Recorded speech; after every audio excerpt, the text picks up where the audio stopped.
So, week one of the sabbatical, and I am heading off to Scotland. I'm not going to the States yet, I'll be there next month, but the first thing I want to do is to go up to, go back home really. Most of you know I was born and brought up in Aberdeen, and I left there at age 18, and I've never lived there since. I go back occasionally, but I've not been back to Aberdeen itself for years, probably, 20 years or more. And I suppose this weird thing happened during lockdown when I was, when we had COVID, couldn't get out, and I had this real desire during lockdown to kind of reconnect with Scotland. I spent most of lockdown watching programmes about Scotland, travel shows or anything really, films, anything set up north. I started reading books as well. Walter Scott, I mean nobody reads Walter Scott, great Scottish novelist, a kind of inventor of our modern conception of Scotland, and so I spent a lot of lockdown reading through all his works and thinking somehow I want to reconnect with where I was brought up. 3 years later I still haven't done it yet, so this is my first chance. I'm going up to Scotland, right to the very north actually. I will go past Aberdeen, but then really heading up north of Inverness, trying to go through the North Coast 500. There's this great loop around the north coast of Scotland that I've never done before, and that's what I'm hoping to do. And I'm actually going by myself as well. It's very funny when I tell people that. You get two kind of responses. The people say, "Are you going with your family?" And I go, "No." And some people say, "Oh, that's a shame, you're going to miss them." And yeah, obviously I will. And then other people look at me with a kind of, "Wow, Charles, how did you manage to pull that off?" I'm not leaving for 3 months, but I'm doing this bit of the trip alone. And there's a reason for that, which I may talk about later on. Anyway, it's a long drive to Scotland. I'm not going to get all the way to the north here, but I will at least arrive, I think, across the border by this evening, and so I probably need to get cracking and ought to, first of all, just say goodbye to the family, let them know that I will be back.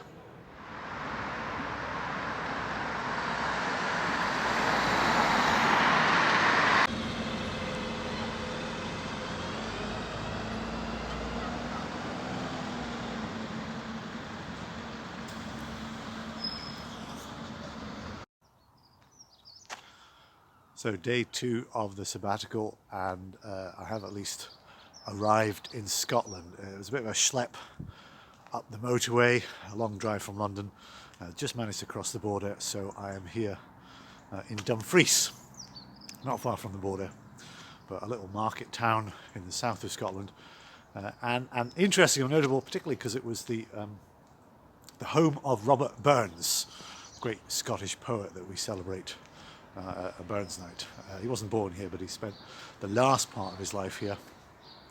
And so if you go around the town, I mean, the references to Burns everywhere. That's the Burns house just there. He was buried at a church just up the road, and obviously they really celebrate him. You can't help thinking that if you went to the local McDonald's, you'd probably be able to buy a McHaggis burger in his memory.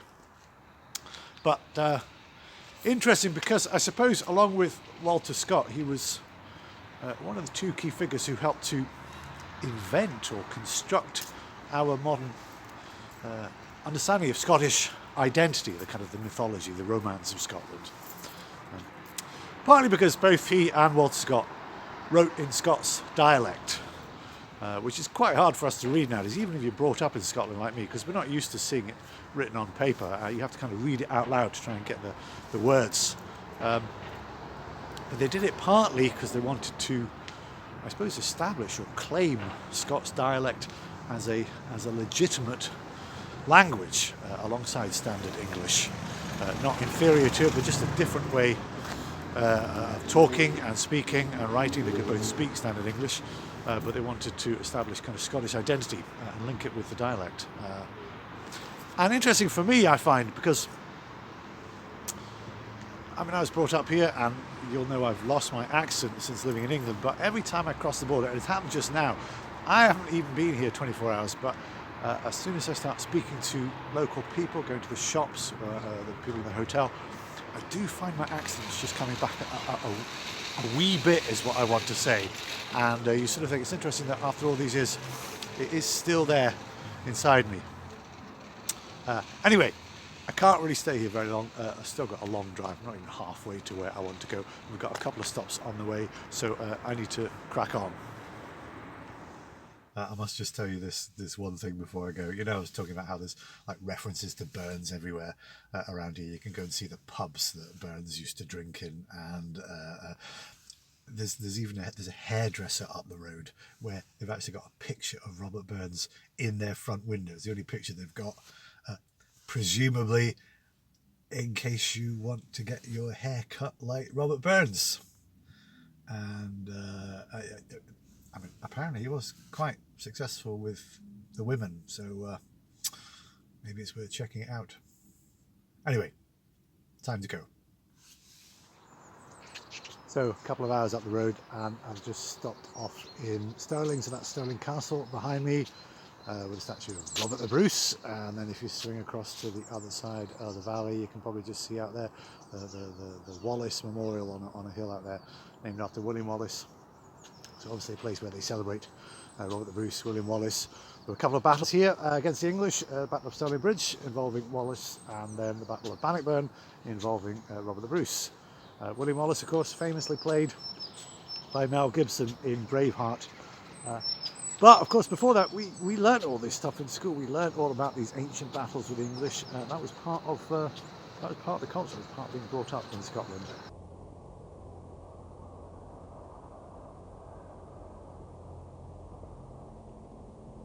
Stirling, quite an interesting place because it's really right at the heart of Scotland, where the lowlands meet the highlands.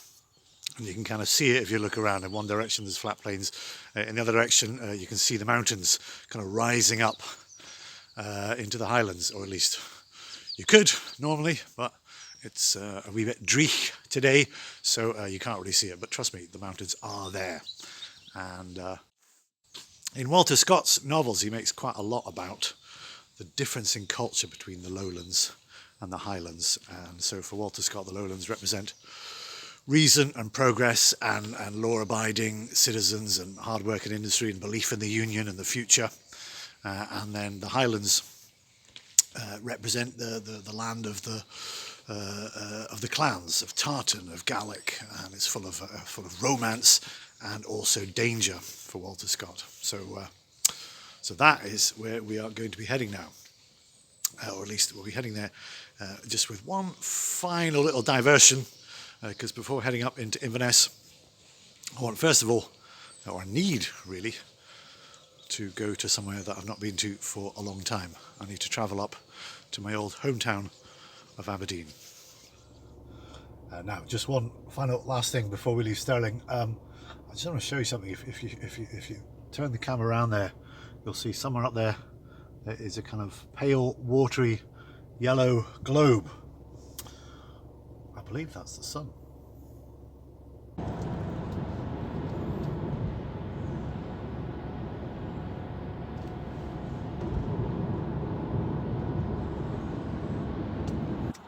I've just pulled over by the side of the road a couple miles south of Aberdeen. It's quite a busy road, you feel the traffic going past here. And I've just pulled in just because we've just crested a hill. And as you get to the top of the hill, you start coming down the other side and you can kind of see Aberdeen unfolding right in front of you. I don't know if I'll be able to get any footage of that because you know it's a busy road and I'm not really meant to stop further along here. But it's a view I've not seen for quite a long time, I don't know, 20 years or so, and it really takes me right back to my childhood when we were kids. We'd go off on a holiday and we'd come back from holiday travelling on this route, and you know, we'd do that thing that kids always do: are we there yet? Are we there yet? When are we going to be there? And we'd get to the top of this hill, and as we came over the hill, usually travelling in the evening or at night, you know, the lights of Aberdeen, you would be seen in the distance there, and you'd see those lights and you think, yes, we are there now, we are home. There was even a song, there's an old song, some of you know, an old, the Northern Lights of Old Aberdeen, this is how we got, the Northern Lights of Old Aberdeen mean home sweet home to me, the Northern Lights of Old Aberdeen are where I want to be. It's a kind of song that pops into my mind like at a time like this.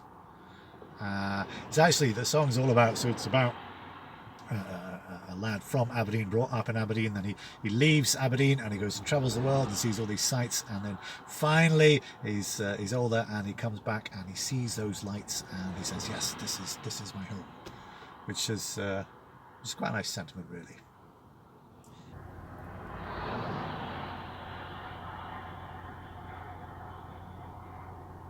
I should say, when you Google it, of course, it's all nonsense, really. It's not written by somebody from Aberdeen. It was actually written by a couple from London who'd never been to Aberdeen, had no connections at all with the place.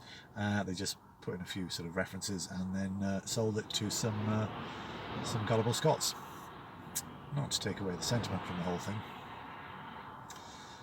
And also I'm here in the middle of the daylight, so actually you can't see the lights, and nevertheless, it's a nice moment.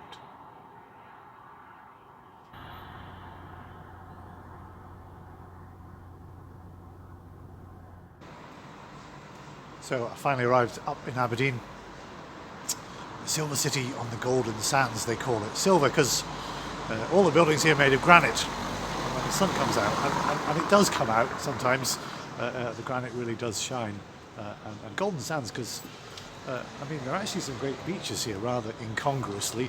People even used to come here on holiday. There's a whole kind of esplanade and a beachfront you can go and visit. I suppose you could even take a dip in the North Sea if you wanted, which I'll probably give a miss to that this time. But I'm going to poke around a few of my old haunts, and here's one place I wanted to show you. I'm going to flip the camera around so you can see a few shots of my old school. So this is Robert Gordon's college. Robert Gordon was an Aberdonian merchant back in the 17th century. He used to trade with the Baltic and then left his money, which then set up this school, and then there's also a university, Robert Gordon's University. So we used to honour his memory. We used to have a Founders' Day service and parade.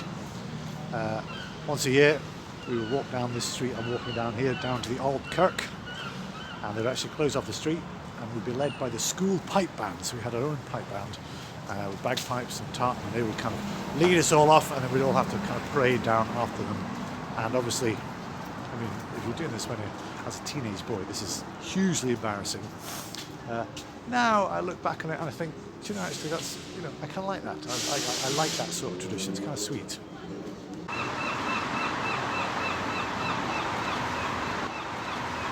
Morning all. So just off in search of some breakfast before getting on the road to Inverness. But look, you see, this is my memory of winters in Aberdeen. It's cold, it's pretty crisp, but beautiful blue sky, sun, and you see, you are actually getting the silver on the granite in the background there. Now look, this is what you need for breakfast. Aberdeen rolls, butteries. So here, let me show you. These are Aberdeen rolls, butteries, rowies. You don't really get them more than, 20 miles away from Aberdeen. They will post them to you if you really ask them. You've got to imagine, I suppose, something like a croissant, but really squash flat, really heavy, really condensed. Basically sort of fat and salt squashed into one flat roll. These things, they will kill you, but what a way to go. Do you know, I was out with some locals yesterday and I was introduced by somebody saying, "This is Charles. He's from Aberdeen originally, but he's currently employed in missionary work amongst the pagans in Englandshire." Which I thought was a fair comment, really. Right, let's go.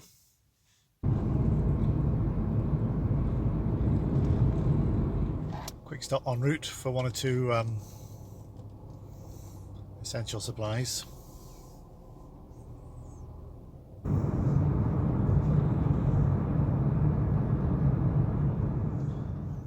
So, it's day 4 of the journey, and we've arrived. This is the destination. Not so much the end, actually, of the journey as the beginning of the real journey. Come and have a look at this. So it's just a glorious day. It's cold out here, but the sky is blue and the sun is shining. And I'm just north of Inverness, which is where we're going to start on the North Coast 500. It's a 500 mile road that loops around the north of Scotland. You start in Inverness, you go up to John O'Groats, and then you go across to the west coast and down past Ullapool, and you kind of loop back round to Inverness, just over 500 miles. And that's what I've come here for. That's the whole point of the journey, is to do this trip. You know all that stuff in the Bible about the desert. Jesus goes off into the desert at the beginning of his ministry, 40 days and 40 nights. He goes off there to think about who he is, who he's going to be. And then the early desert fathers did the same, sort of monks who went off into the desert as a place of contemplation, a place for reflection. And in a way, I mean, really that's what this trip is for me, a kind of time to be alone, that's why there's no family, and to reflect on life, on where I've come from, where I'm going. It's a kind of retreat, I suppose. So, I've got my car, I've got my walking boots, and I've got the beauty of Scotland. So really, this is where I say goodbye. This is where the phone goes off and the texts and the emails stop. This is where the silence begins. I'll see you back in London.